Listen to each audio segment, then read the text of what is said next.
Merhaba sevgili takipçilerim, değerli izleyiciler. Bugün yine başka bir videomuzla daha karşınızdayım.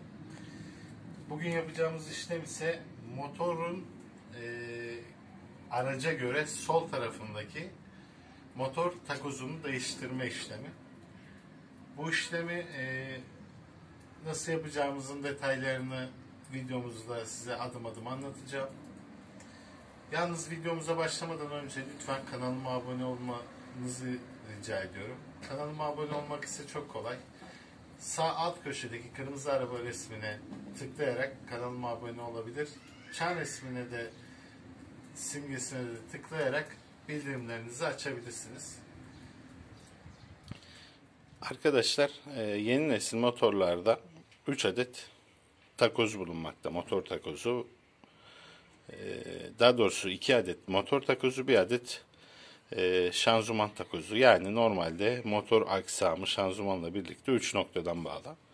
Bunların bir tanesi şuradaki motor takozudur. Bir tane de şu sağ alt kısım, yani aracın sol alt kısmında bulunan bir tane daha takozumuz var.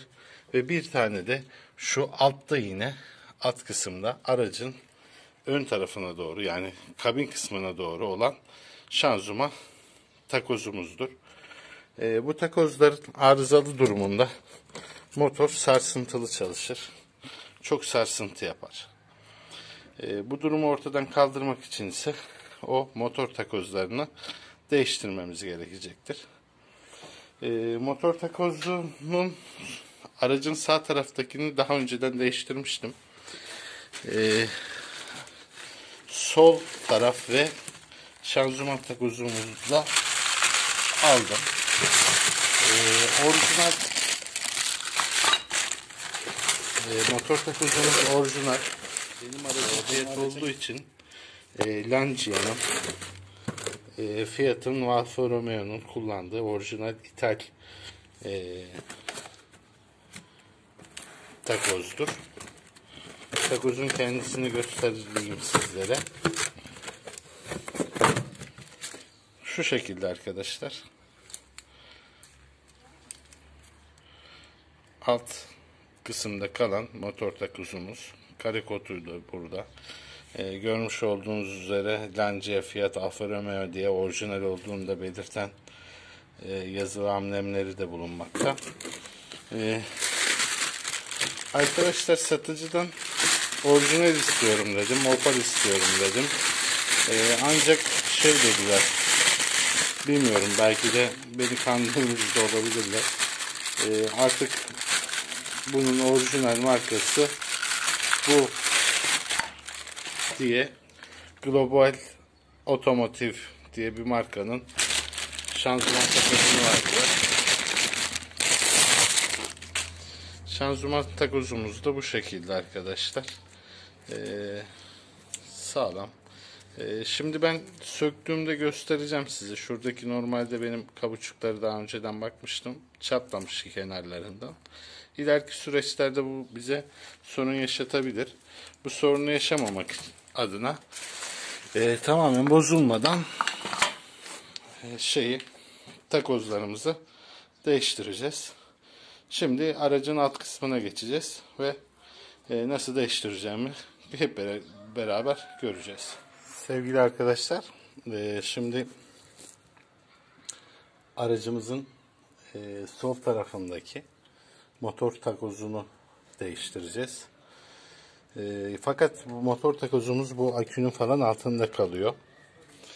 Öncelikle yapmamız gerekecek olan şey akünün tablasını falan sökmek olacak. Yani anlayacağınız, öncelikle çalışma alanımızı boşaltmamız gerekecek. Bunun için de akü tablası, ondan sonra onun altında bir şeyler varsa onları sökerek sökme işlemine başlayacağız. Şimdi ben aküyü sökeceğim. Size adımlarını da göstereceğim nasıl söküldüğünü. Öncelikle kutup başını söküyoruz. Şurada bir tane vidası var. Ben gevşetmiştim zaten vidayı. Kutup başını böyle ayırıyoruz. Eksi artıyı. Eksi de zaten mandallı. Şu mandalı böyle açtığınızda burayı da ayırmış oluyoruz. Böylece artı ve eksi başlarına ayırdık. Şurada aküyü sabitlemeye yarayan kayışın metrik 8 cıvatası var. Onu sökeceğim şimdi lokma anahtarıyla. Sonra aküyü dışarıya alacağım. Arkadaşlar şimdi akümüzü ve akümüzün tablasını söktük. Şu an şu görmüş olduğunuz motor takozumuz.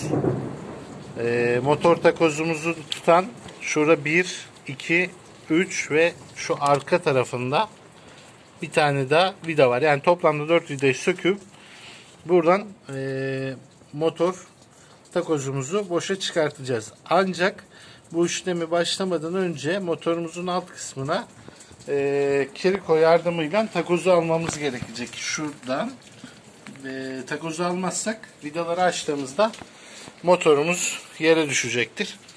Şimdi ben alt kısımdan takozu alacağım. Sonra da vidaları ve somunları sökmeye başlayacağız.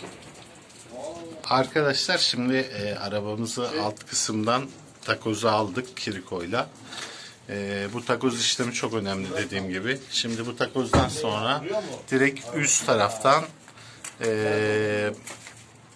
motor takozumuzu sökmeye başlayacağız. Herhangi bir engelimiz kalmadı. Arkadaşlar biraz uğraştırıcı bir şekilde de olsa takozumuzu söktük. Şu parça çok uğraştırıyor. Ne işte alabiliyorsunuz bunu. Çünkü Westinghouse'un bağlantı kulağı da orada. İşte ne de çekip çıkartabiliyorsunuz. Biraz bunu sökerken uğraştım açıkçası. Ama iyi ki sökmüşüz. Şöyle göstereyim size. Gördüğünüz üzere burada kauçuk kopmuş. Aynı şekilde bu taraftan da kopmuş. Ve bu haliyle aracı sarsıntılı çalışmasına ve değişik sesler çıkartmasına sebep oluyor. Bunu şimdi değiştireceğiz. Bu da yeni aldığımızda. Gördüğünüz üzere bunda herhangi bir deformasyon, yırtık görünmüyor. Daha stabil çalışacaktır aracımız. Şimdi bunu montaj işlemine geçeceğim. Ama önce şuraları temizledikten sonra başlayacağım montaja. Arkadaşlar şimdi yeni takozumuzu takma işlemine başlayacağız. Dediğim gibi şuradaki aparat biraz can sıkıcı oluyor.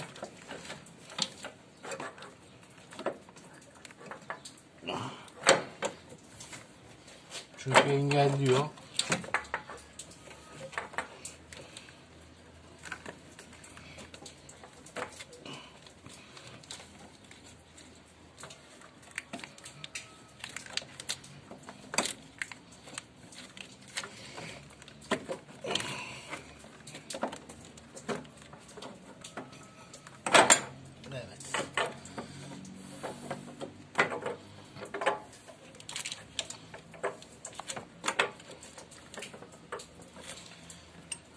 Hemen yan tarafının şuradan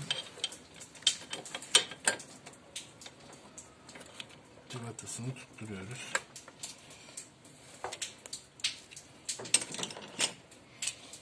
Böyle uzatma kolu yapmanız gerekiyor arkadaşlar. Çünkü dediğim gibi burada bir sac var. O çok engel oluyor.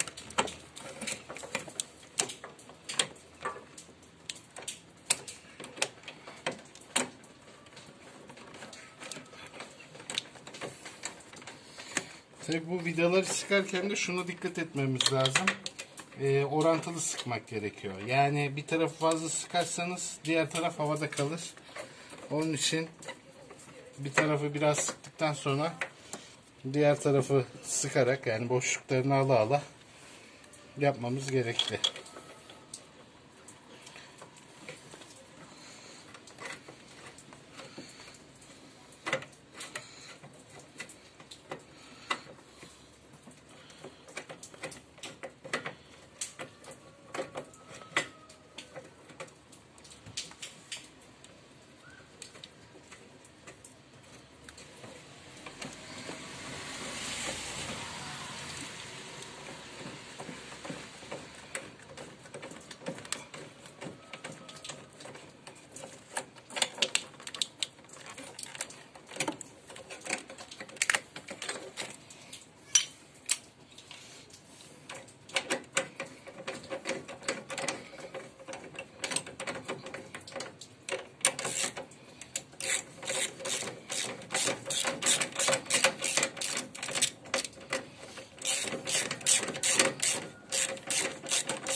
buradaki somunları da şimdi yerine takmamız icap ediyor.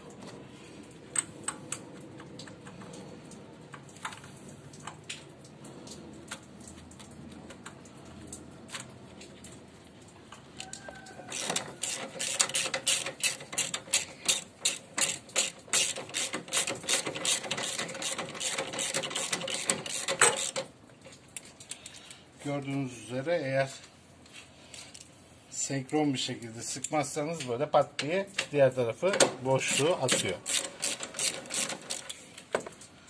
Onun için her vidayı, hatta bilindik yöntemdir, çapraz sıkmak en iyi yöntemdir.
Diğer vidanın da somunun da boşluğunu alalım.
Arkadaşlar burada tabi iyice sıkmamız gerekiyor. Allah etmesin sonra bir bakarız. Somunlar kesmiş. Büyük sıkıntılar çıkartabilir.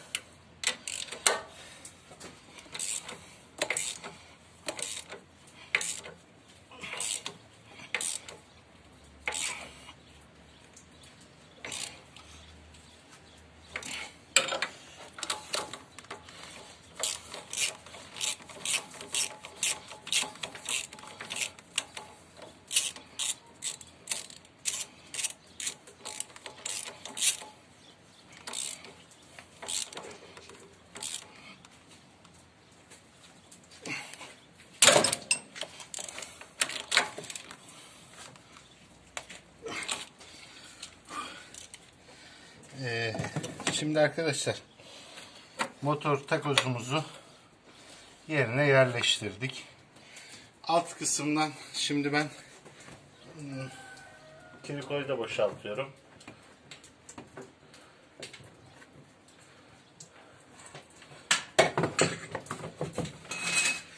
Kirikoyu da boşalttık. Şu an takozumuz faal halde. Şuradaki Westinghouse ile akü kabımızın bağlantı parçasını, somunlarını takacağız. Sonra akümüzün alt kabını takarak işlemimizi tamamlamış olacağız.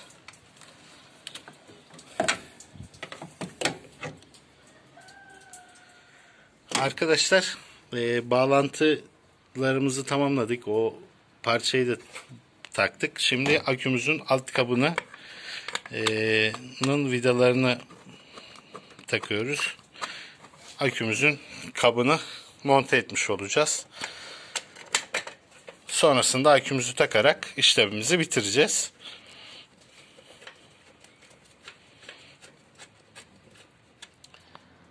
Arkadaşlar, akümüzü de yerine bağladık. Arabamızı da motorunu çalıştırdık, denedik. Ses olur diye hani böyle videoya koymadım ama motor sesi çok şey yapmasın diye. İşlemlerimizi bitirdik. Beni sabırla dinlediğiniz için çok teşekkür ederim. Bir sonraki videoda görüşmek üzere. Dediğim gibi videonun başında da söylediğim üzere ekranın sağ alt köşesindeki kırmızı arabaya tıklayarak kanalıma abone olabilirsiniz. Hepinizi Allah'a emanet ediyorum. Görüşmek üzere diyorum. Allah'a emanet olun.